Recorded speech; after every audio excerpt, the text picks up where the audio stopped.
ก่อนประทับใจปู่ย่าตายายวันพระไม่เคยเบื่อหน่ายจำได้ไม่ลืมสักครั้งเหตุใดวันนี้มีคนเข้าวัดน้อยจังอยากให้เหมือนก่อนอีกครั้งฝากความหวังกับคนรุ่นใหม่เชิญชวนทุกท่านเข้าวัดเข้าวารับศีลรับพรหลวงตาเสริมคุณค่าให้กับจิตใจกระทำความดีเรื่องนี้ไม่ต้องอายใคร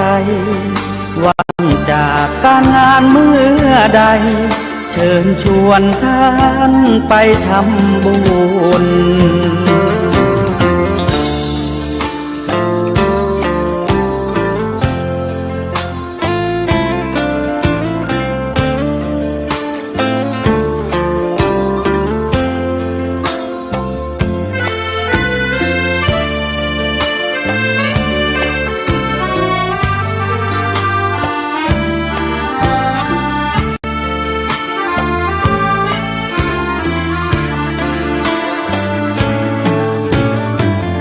เชิญชวนทุกท่าน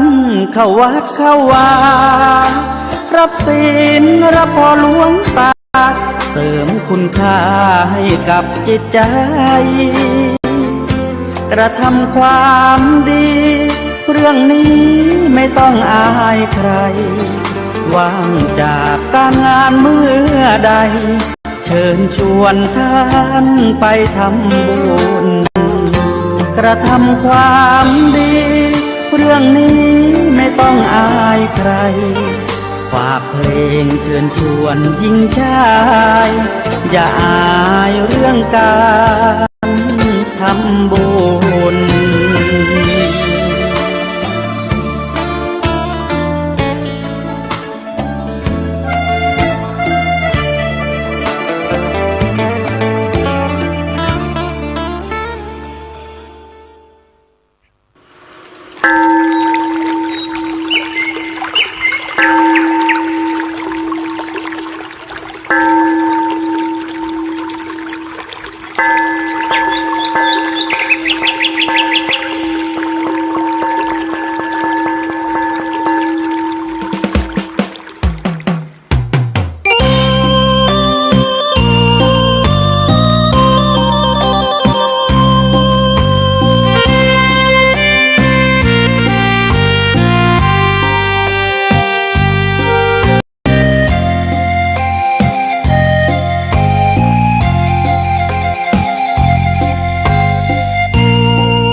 ทานังธรรมะ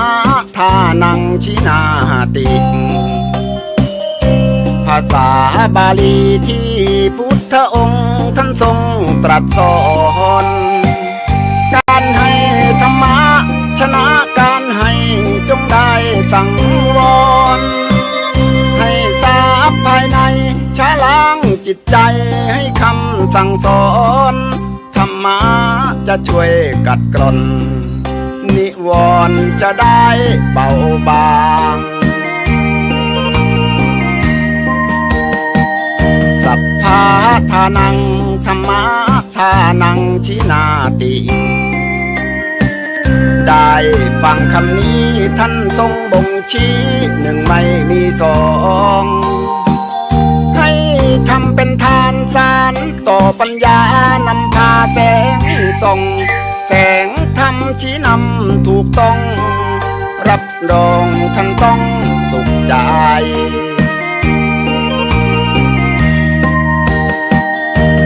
โลภโกรธหลงปลงเสียบ้างมาสร้างกุศลอย่าหลงวังวนคิดสร้างกุศลผลบุญยิ่งใหญ่ร่ำรวยล้นฟ้าจำไว้เถิดว่าไม่ช้าต้องตายศีลธรรมชี้นำสุขใจยามตายจะได้หลับตา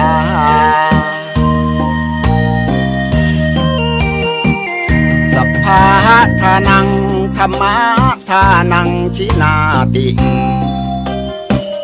ได้ฟังเพลงนี้เชิญเถิดน้องพี่อย่าได้รอช้าให้ทำเป็นทานสารต่อกุศลผลเวทนา ชาตินี้หรือว่าชาติหน้าเกิดมาดวงตาเห็นธรรม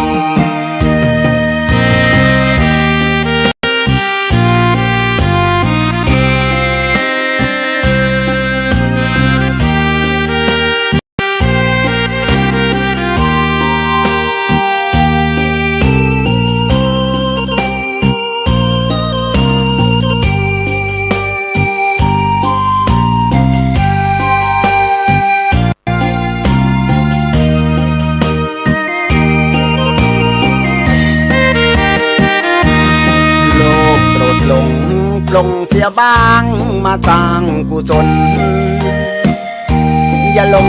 วังวนคิดสร้างกุศลผลบุญยิ่งใหญ่ร่ำรวยล้นฟ้าจำไว้เถิดว่าไม่ช้าต้องตายศีลธรรมชี้นำสุขใจยามตายจะได้หลับตา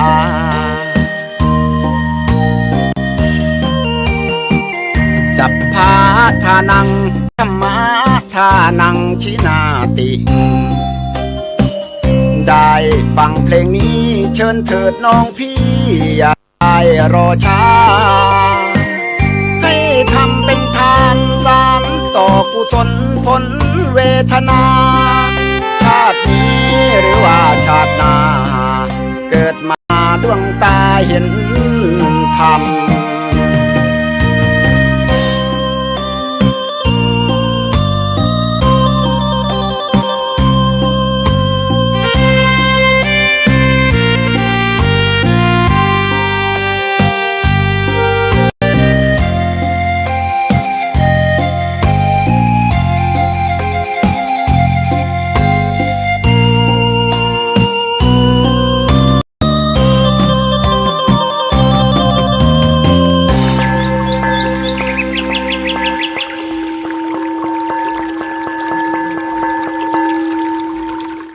ขอ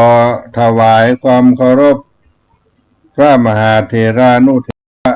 ครูบาอาจารย์เจ้าทั้งหลายทุกตนทุกองค์เจริญสุขเจริญธรรมจุงบังเกิดมีแก่ท่านสาธุชนพุทธบริษัททั้งหลายที่ได้สดับรับฟังสาระธรรมเสียงธรรมของสถานีวิทยุวัดฝ่ายหินตำบลสุเทพอำเภอเมืองจังหวัดเชียงใหม่วันนี้สาระธรรมยามค่ำเป็นช่วงเวลาของวัดสลีโสดาพระอารามหลวงพระธรรมจาริกโดยอาตมาภาพท่านพระครูปัญญาสังฆการหรือท่านพระครูพรหมินทร์เป็นผู้มาดำเนินในการพบกับพี่น้องท่านผู้ฟังทั้งหลายแถมวาระหนึ่ง17 กุมภาพันธ์ 2569เวลาค่ำยามเย็นวันนี้ต้นรายการก็จะขอฝากสุภาษิตคำสอนโบราณล้านนาไทยเอามาปั่นมาฝากเพื่อได้รักษามรดกคำสอนของบรรพชนพ่อหม่อนแม่หม่อนปู่ย่าตายายพ่ออุ้ยแม่อุ้ยในอดีตเอามาปั่นมาฝากท่านคนฟังทั้งหลายในบทที่ว่าจับใจแห้งบ่เน้นใจกาจับใจครูบาบ่จับใจพระน้อยจับใจแห้งบ่เน้นใจกาจับใจครูบาบ่จับใจพระน้อยญาติจับใจแห้งบ่เน้นใจกาจับใจครูบานาใจพระน้อยนิ้วแม่โคหลวงมองเหมือนนิ้วก้อยล่ำปิดดูกอยกดแต่นาจิตตังเอาอย่างกันแล่จักเอาสั่งแน่คนเฮาคะแนมขวดรู้ ตั้งเราและเขา จ้างนักแบ่งเบาเอาตามควรได้จับใจแห้งบ่แน่นใจกาจับใจครูบานาใจพระน้อยนิ้วแม่โคหลวงบ่เหมือนนิ้วก้อยร่ำปิดดูกอยกดแต่นาจิตตังเอาหยั่งกันแลจักเอาสั่งแน่คนเฮาคะแนนปวดรู้ตั้งเราและเขาจ้างนักแบ่งเบาเอาตามควรได้ถูกใจอีแดงบ่ถูกใจกาถูกใจครูบาแต่บ่ถูกใจสามเณรน้อยแสนจะถูกใจอีแดงเป็นที่สุดแต่อาจบ่เข้าท่าในความคิดของอีกาเช่นความคิดดีๆของครูบาอาจทำให้พระน้อยนักใจเป็นธรรมดานิ้วหัวแม่มือ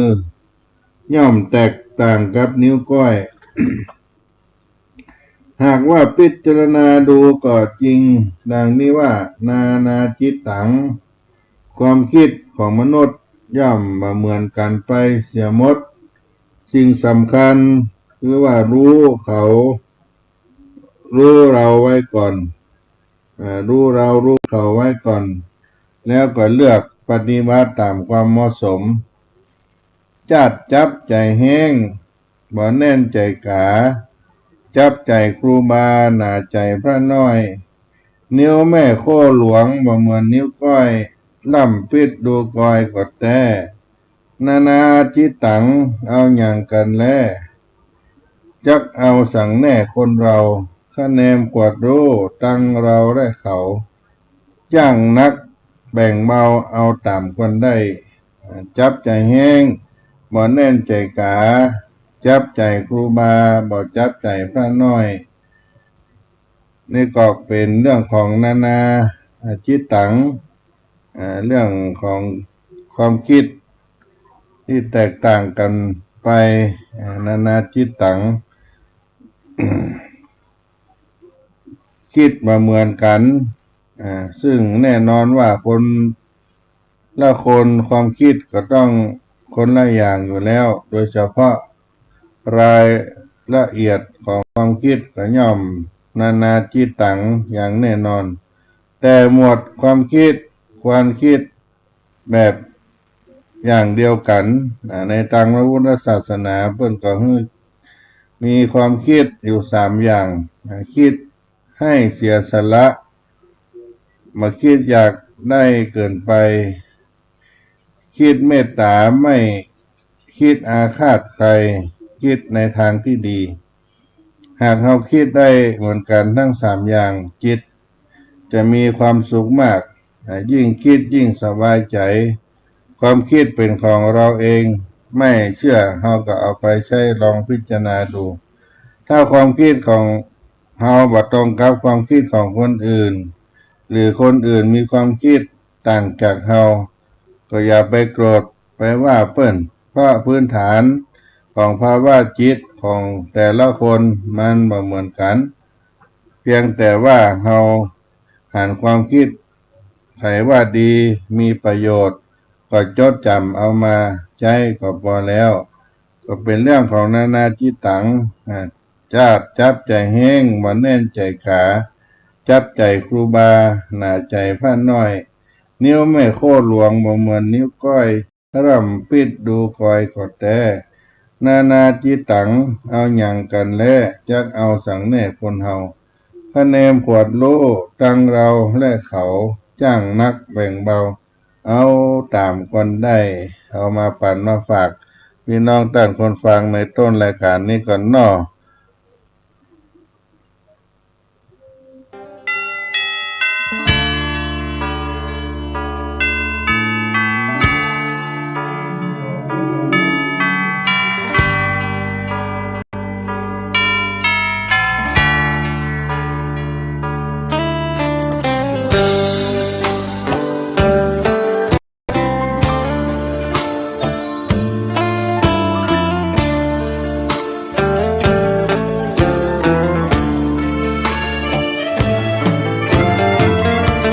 ญชวนทุกท่านเข้าวัดเข้าวา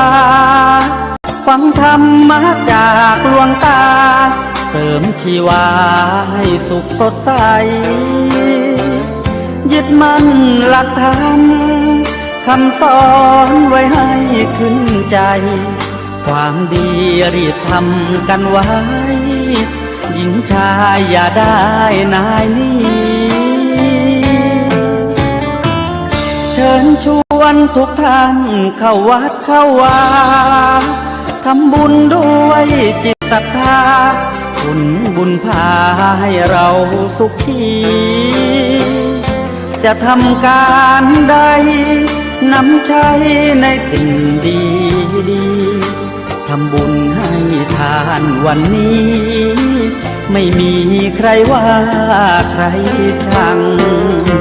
สมัยก่อนประทับใจปู่ย่าตายายวันพระไม่เคยเบื่อหน่ายจำได้ไม่ลืมสักครั้งเหตุใดวันนี้มีคนเข้าวัดน้อยจังอยากให้เหมือนก่อนอีกครั้งฝากความหวังกับคนรุ่นใหม่เชิญชวนทุกท่าน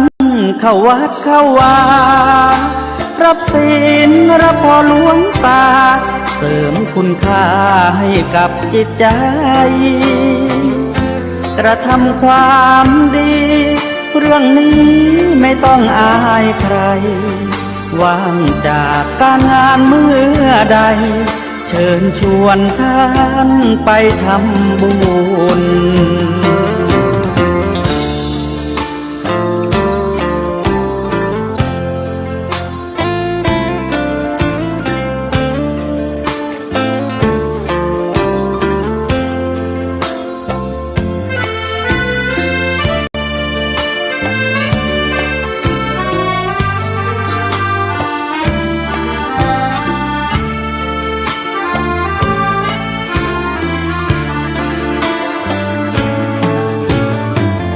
เชิญชวนทุกท่าน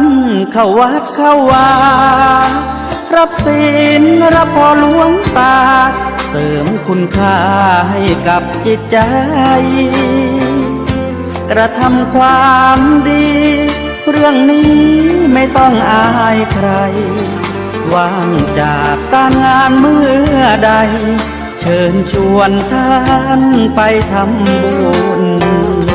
กระทำความดีเรื่องนี้ไม่ต้องอายใครฝากเพลงเชิญชวนหญิงชายอย่าอายเรื่องการทำบุญ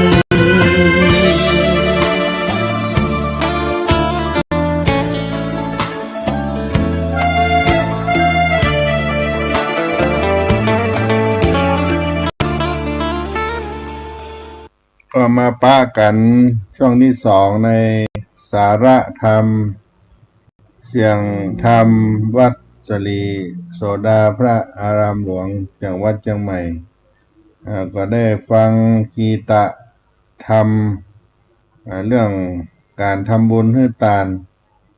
เป็นหลักสำคัญของเจ้าพูดของเฮา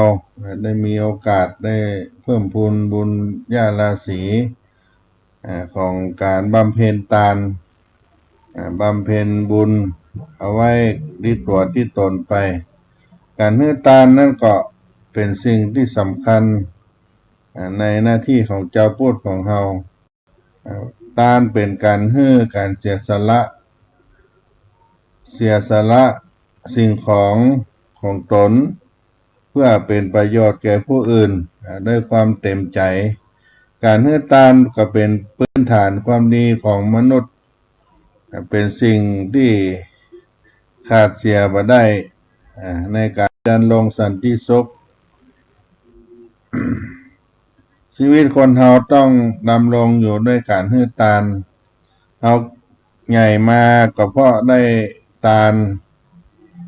เรามีความรู้ในด้านต่างๆเพราะทาน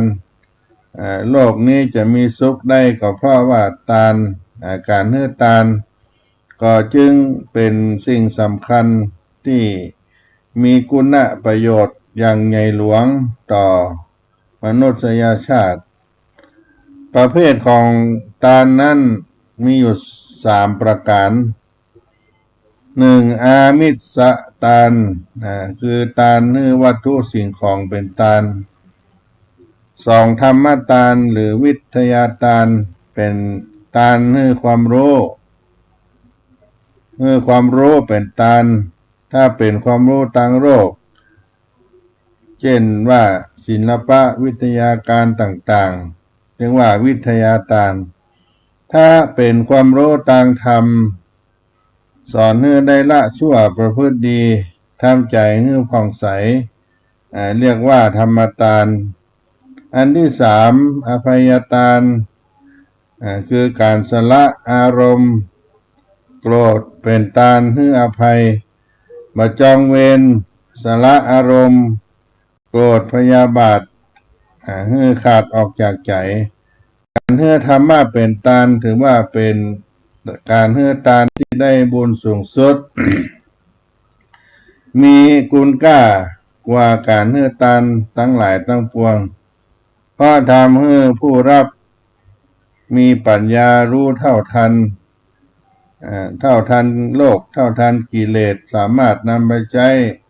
บ่ฮู้จักจบสิ้นทางชาตินี้ชาติต่อไปส่วนทานชนิดอื่นๆผู้ได้รับแล้วก็งดไปในบัจจาสัพพะทานังธรรมทานังกินาติการให้ธรรมทานชนะการให้ทั้งปวงให้ธรรมะเป็นทานชนะการให้ทั้งปวงในการทานนั้นก็มีจุดมุ่งหมายของการทานเพื่อทำคุณให้ทานเพื่อทำคุณเป็นการเพื่อยึดเหนี่ยวน้ำใจกันเพื่อผู้รับนิยมชมชอบในตัวผู้ให้มาได้มุ่งเพื่อเป็นบุญเช่นที่เพิ่นได้ลงสมัครแข่งขันในอย่างต่างๆเหล่านี้เป็นต้นอาจจะเป็นสิ่งที่หาเสียงก็ดีคะแนนก็ดีเหล่านี้เป็นต้นเอาให้ไปเพื่อมาได้หวังบุญในกุศลต่างๆ เป็นต้นเหล่านี้อันที่2เพื่ออนุเคราะห์อุดหนุนเอื้อเฟื้อกันด้วยความเมตตากรุณาพ่อแม่ให้อาหารแก่ลูกครูอาจารย์ให้ความรู้แก่ศิษย์ผู้มีทรัพย์บริจาคเป็นทุนการศึกษาแก่นักเรียนที่ยากจนเป็นต้นอันที่3เพื่อบูชาคุณเมื่อผู้ปรารถนาดีต่อเราเมตตากรุณาช่วยเหลืออุปการะเราพ่อแม่ครูบาอาจารย์ก็แสดงความเคารพนอบน้อมท่านด้วยกายด้วยวาจาด้วยใจบูชาคุณท่านด้วยทรัพย์สินตามกำลังยามท่านเจ็บก็ป่วยก็ช่วยเหลือพยาบาลรักษาบ่ได้ละทิ้งท่านทั้งในยามสุขยามทุกข์นอกจากนี้บุคคลที่ควรบูชาคุณคือพระภิกษุสามเณรครูบาสาวกเจ้าผู้ทรงคุณธรรมเป็นผู้ชี้ทางสันติสุขแก่โลกรู้จักบาปบุญคุณโทษ เป็นธุระได้คอยสั่งสอนอบรมแนะนำประชาชนให้ได้พ้นทุกข์เขาก็บูชาท่านด้วยปัจจัย4เพื่อให้ท่านมีกำลังบำเพ็ญสมณธรรมและบำเพ็ญประโยชน์แก่เพื่อนมนุษย์ตามสมณวิสัยได้เต็มที่คนเฮาเมื่อตายไปแล้วทรัพย์สมบัติแม้แต่เข็มเล่มเดียวก็ไม่สามารถนำติดตัวไปได้วิธีที่จะนำทรัพย์ติดตัวไปได้คือการนำทรัพย์นั้นไปเป็นทานหรือว่าไปทำบุญให้ทานเอาทรัพย์นั้นไปทำทานเป็นประโยชน์แก่ผู้ชราความแก่พยาธิความเจ็บมรณะความตายเผาผลาญอยู่ถ้ารู้จัก ผลทรัพย์ออกด้วยทานทรัพย์นั้นย่อมเป็นประโยชน์แก่เขาได้ทรัพย์ที่บำเพ็ญทานแล้วชื่อว่าขนออกแล้วดูเถิดเจ้าของเรือนที่ถูกไฟไหม้ทรัพย์ใดที่ขนออกได้ก็เป็นประโยชน์แก่เขาส่วนทรัพย์ใดที่ขนออกมาได้ก็ต้องถูกไฟไหม้อยู่ในเรือนนั่นเองอันเนี้ยเป็นเรื่องของทานข้อเตือนใจในเรื่องทานการเนื้อทานแล้วที่บัดได้บุญนั้นก็มีอยู่5ประการการเนื้อทานด้วย สิ่งเสพติดทั้งหลายทั้งปวงของมึนเมาสุรายาเมากัญชายาบ้าต่างๆเหล่านี้สองคืออาวุธอาวุธเห็นฆ่ากันเป็นมีดเป็นปืนเอาไปเฮือตานนี่มาถูกมาดีมาได้บุญปลาเข้าไปเหี่ยวไปในสถานบันเทิงทางใจก่อให้เกิดกิเลสเหล่านี้ก็มาได้บุญกุศลแล้วก็เป็นสิ่งที่นำให้ความรักในชายหญิงก็ดีตอนนี้ก็เป็นบุญกุศลแล้วก็ให้สื่อในสิ่งที่ยั่วกิเลสกามอารมณ์ต่างๆเรียกว่าเพื่อทานแล้วได้บุญอยู่5ประการที่ได้กล่าวไปถ้าทำบุญถ้าทำทานให้ได้บุญนักก็จะต้องพร้อมกันด้วยองค์3นั่นก็คือวัตถุบริสุทธิ์ของที่จะให้ทานต้องเป็นของที่ตนหามาได้โดยสุจริตชอบธรรมบ่ได้โกงโกงบ่ได้เบียดเบียนคนอื่นมาเป็นของบริสุทธิ์2เจตนาบริสุทธิ์มีเจตนากำจัดความตนีของตนทำเพื่อเอาบุญไม่ใช่เอาหน้าเอาชื่อเอาเสียงแล้วก็การทำบุญจะต้องมีเจตนา3คณะคือ1ก่อนให้ก็มีใจเลื่อมใสศรัทธาขณะให้ก็ตั้งใจด้วยความเบิกบานใจหลังให้ทานก็ชื่นใจบ่นึกเสียดายในสิ่งที่ให้ไปแล้วข้อที่3บุคคลบริสุทธิ์ที่เลือกให้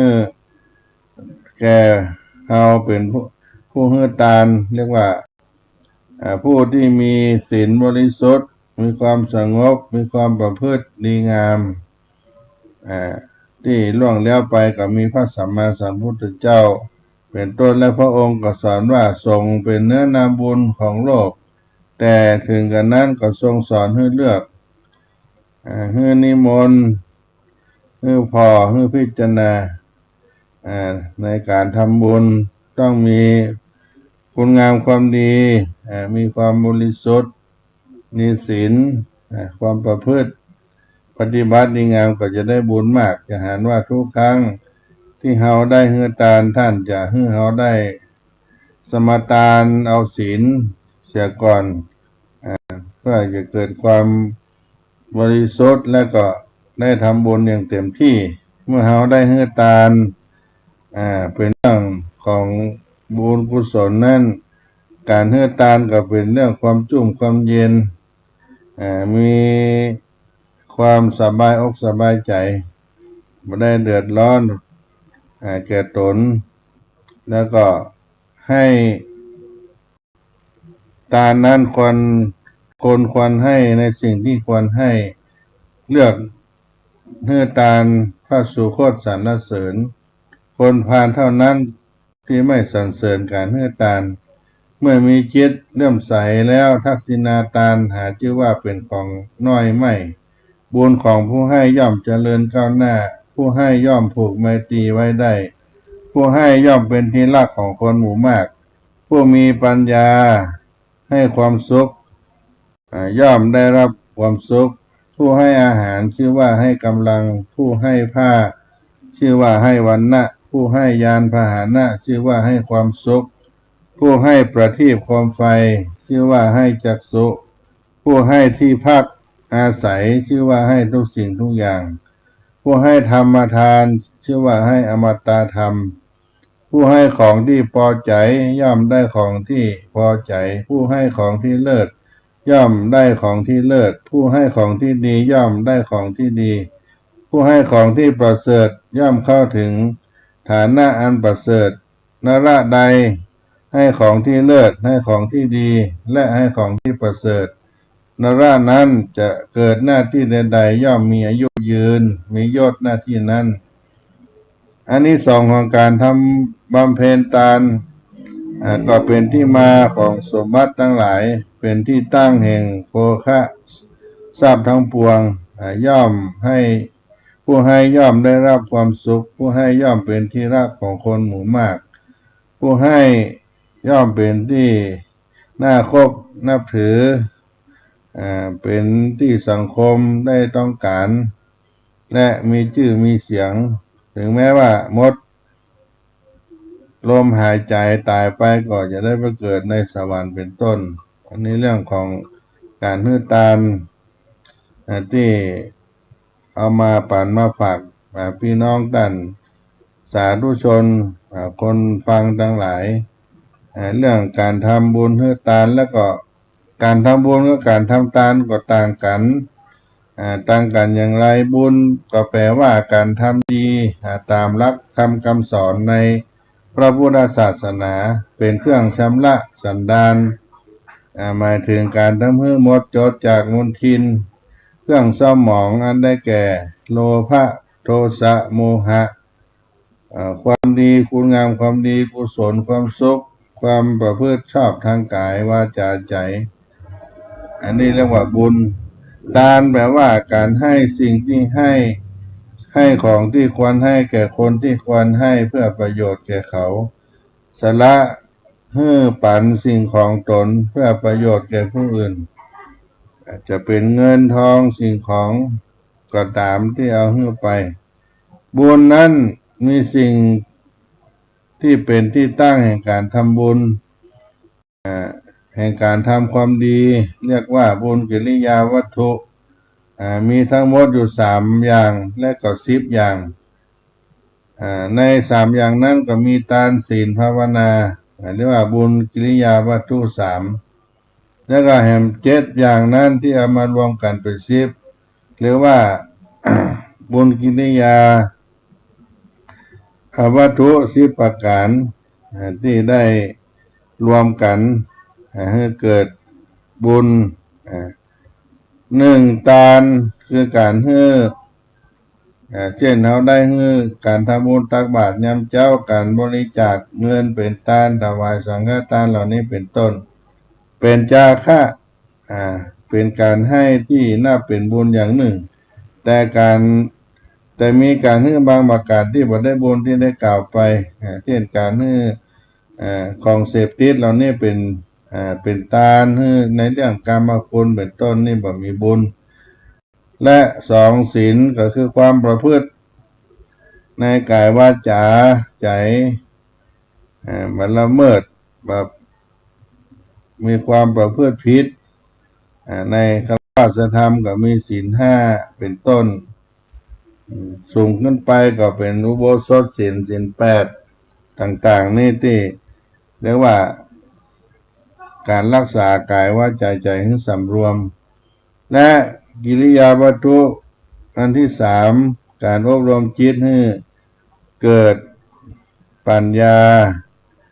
เรียกว่าจิตตภาวนาอันนี้เป็นบุญกิริยาวัตถุ3ข้อข้างต้นนี้บุญก็ยังมีเพิ่มมาแห่ง7อย่างที่เป็นปีกย่อย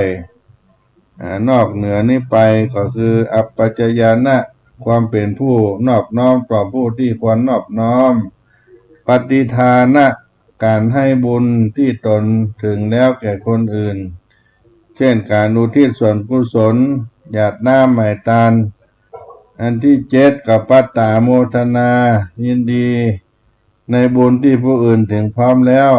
หันคนอื่นทำบุญเขาก็ยินดีกับเปิ้นและธรรมสวนะการฟังธรรมบอกว่าจะฟังจากสถานีวิทยุสื่อสารต่าง ได้ฟังในวัดวาอารามต่างๆนี่ก็เป็นธรรมสวนะในการฟังธรรมธรรมเทศนาหรือการฮื้อธรรมะอย่างครูบาอาจารย์ได้ฮื้อธรรมะแก่ญาติโยมบอกว่าในช่องทางใดก็ตามหรือว่าธรรมเทศนาการแสดงธรรมเป็นบุญประการหนึ่งและทิฏฐุชุกรรมการทำความหันให้ตรงหรือว่าสัมมาทิฏฐินั่นเองจากบุญกิริยาวัตถุสามมาเพิ่มแถม7เป็นบุญกิริยาวัตถุ10ประการที่เราได้ทราบไปบุญกิริยาวัตถุ3คือทานศีลและภาวนาทานประกอบไปด้วย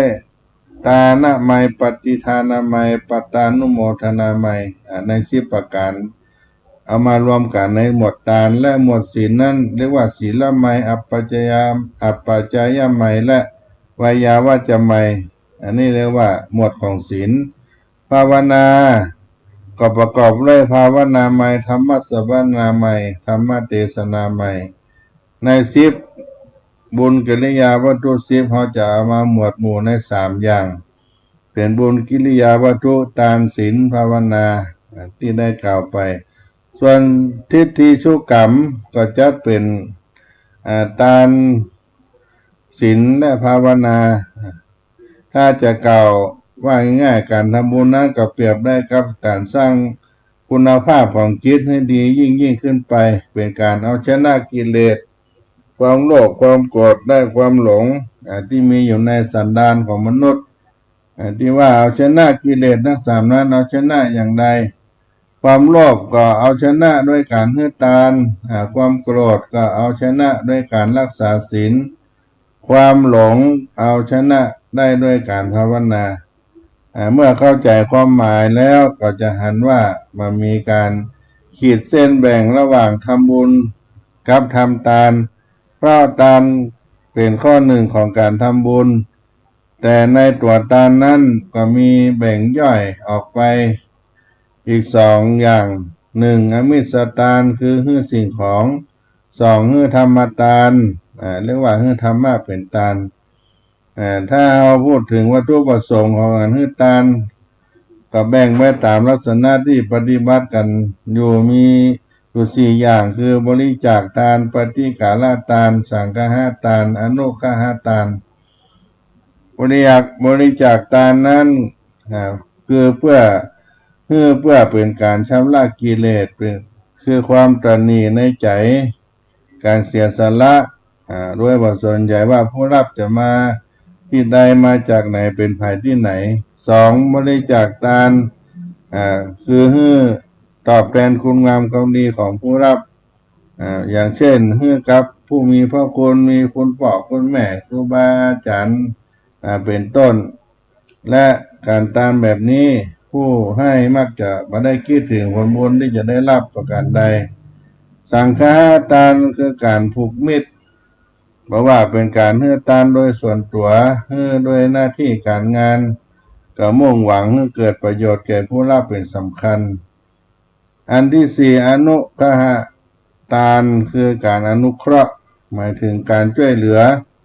เป็นคนยากคนจนโดยจิตเมตตาสงสาร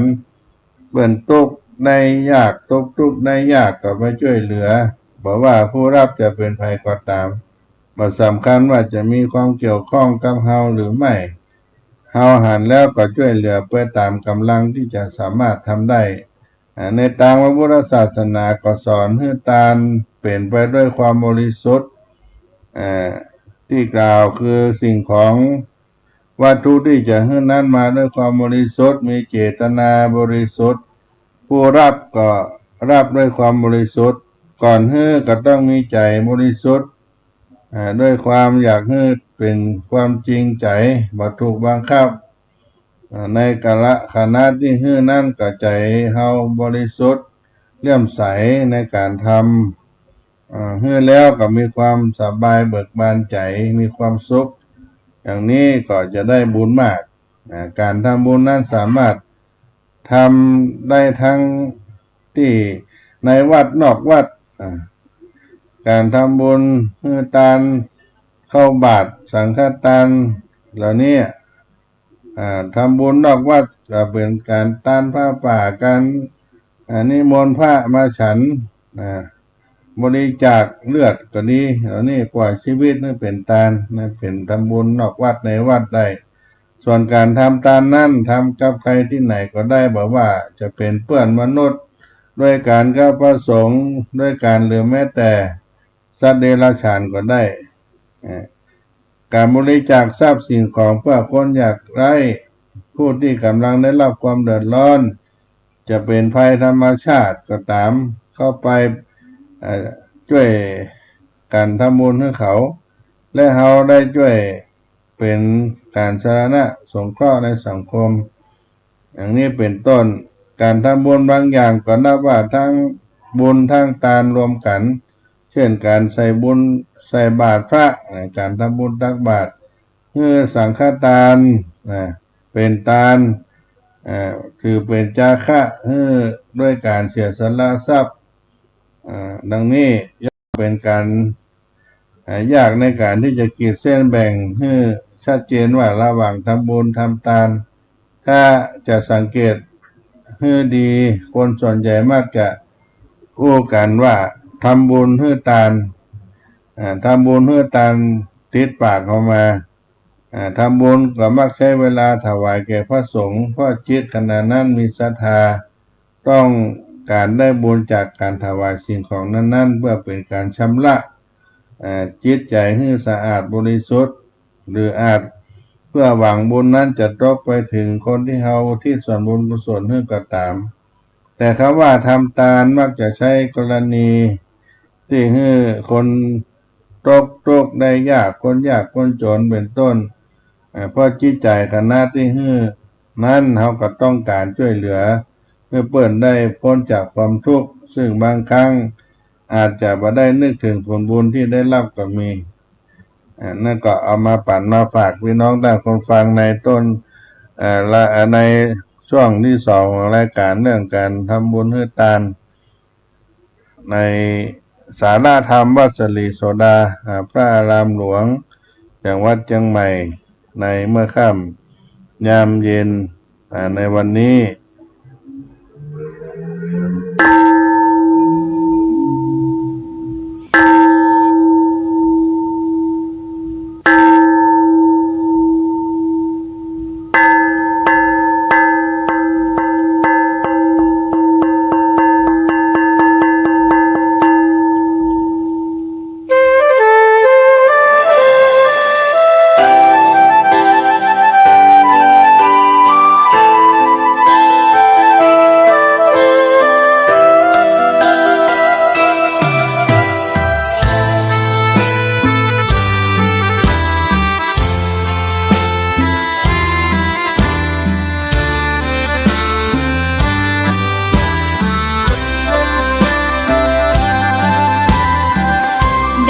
เกิดเป็นคนนั้นยากจริงนะ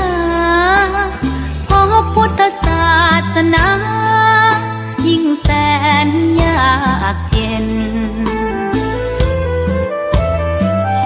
คนไทยโชคดีที่สุดแล้วมีแก้ว3 ดวงงามเด่นมีวัดซึ่งเป็นนาบุญยิ่งใหญ่มีศาสนาพุทธประจำชาติไทยอยากหล่ออยากสวยเราต้องรักษาศีลอยากมีอันจะกินต้องหมั่นทำบุญทำทานเอาไว้เข้าวัดสวดมนต์ฝึกฝนสติให้ว่องไว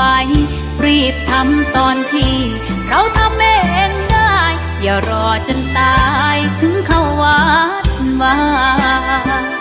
เข้าวัดยามเป็นจะได้เห็นแต่น้ำใจเข้าวัดยามตายจะได้เห็นแต่น้ำตาก่อนจะสายเกินขอเชิญมาใช้ชีวิตให้คุ้มค่าเจริญทานศีลภาวนาสั่งสมบา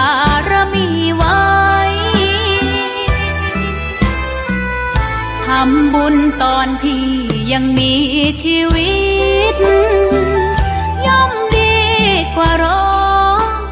เขาอุทิศบุญให้อย่ามัวหลงเพลินเดินห่างวัดตัวอย่างชัดๆมีมากมายเข้าวัดตอนตายสายเกินแก้กรรม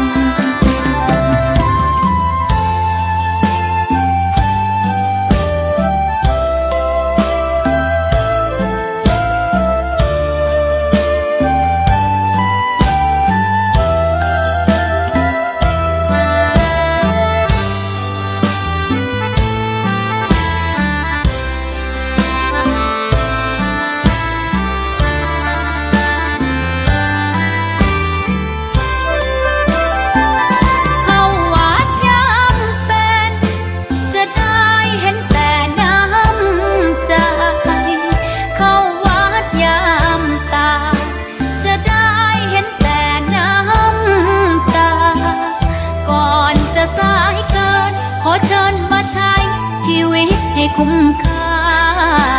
เจริญทานศีลภาวนาสั่งสมบารมีไว้ทำบุญตอนที่ยังมีชีวิตย่อมดีกว่ารอเขาอุทิศบุญให้อย่ามัวหลงเพลินเดินห่างวัดตัวอย่างชัดๆมีมากมายเข้าวัดตอนตายสายเกินแก้กรรมเข้าวัดยามเป็นผลบุญหนุนนำเข้าวัดยามเป็นจะได้เห็นแต่น้ำใจเข้าวัดยามตายจะได้เห็นแต่น้ำตา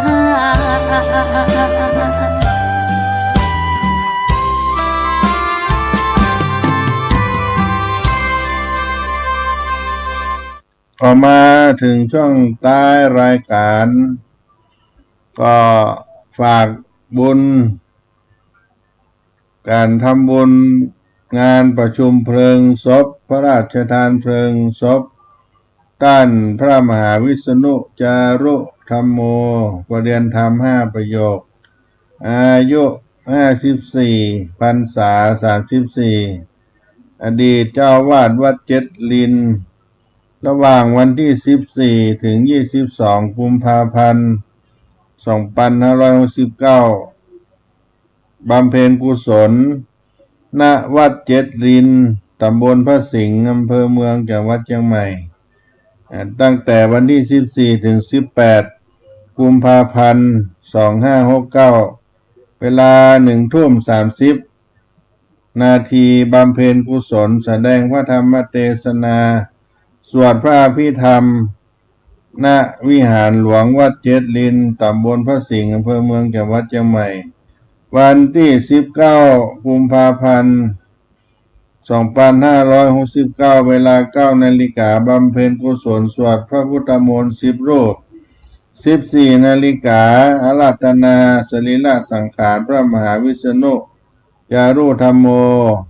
เคลื่อนขบวนปราสาทลากปากบานจากวัดเจ็ดลินไปสู่ปราสาททรงธรรมหน้าวัดดอยสปัญญูตำบลดอนเปาอำเภอแม่วางจังหวัดเชียงใหม่ 19:30 นาทีบำเพ็ญกุศลแสดงธรรมพระเทศนา1 กันคณะสวดพระอภิธรรมนี่ก็เป็นช่วงเวลา14ถึง22กุมภาพันธ์ที่วัดเจ็ดลินและก็วัดดอยสปัญญูมีพระราชทานเพลิงศพในวันที่21ก็มีการสวดพุทธมนต์ฟังเทศน์สวดพระอภิธรรมและวันที่22นั้นเป็นวันพระราชทานเพลิงศพพระมหาวิษณุประชุมเพลิงศพในตามธรรมเนียมโบราณล้านนา ก็เชิญชวนท่านสาธุชนได้ร่วมทำบุญกับท่านพระมหาวิษณุอดีตเจ้าวาดวัดเจดลินที่ท่านทั้งหลายได้รู้จักเป็นพระออกอากาศธรรมะของวัดเจดลินแล้วก็เป็นรู้จักกันไปในหมู่คณะสงฆ์แล้วก็พี่น้องกะเหรี่ยงบนดอยอำเภอก่อยเมืองตื่นอาจจะร่วมทำบุญเป็นบูชากันเทศบูชาทายธรรมก็ติดต่อที่วัดเจดลินท่านพระปลัดสุรศักดิ์โสภณจิตโตเจ้าอาวาส09463698150946369815ท่านพระปลัดสุรศักดิ์โสภณจิตโตเจ้าอาวาสวัดเจดลินร่วมทำบุญกันได้เน้อนี่ปานาปัจจโยโหนตุโนนิจังวันนี้รายการเสียงธรรมวัดสลีสวดาขอล่ำลาพี่น้องด้านคนฟังไปเวียงตัวอี้ก่อนก้อยป้าก้อยพบกันในครั้งต่อไปจัตตาโลธรรมาวัฏันติอายุวันโนสุขังพลัง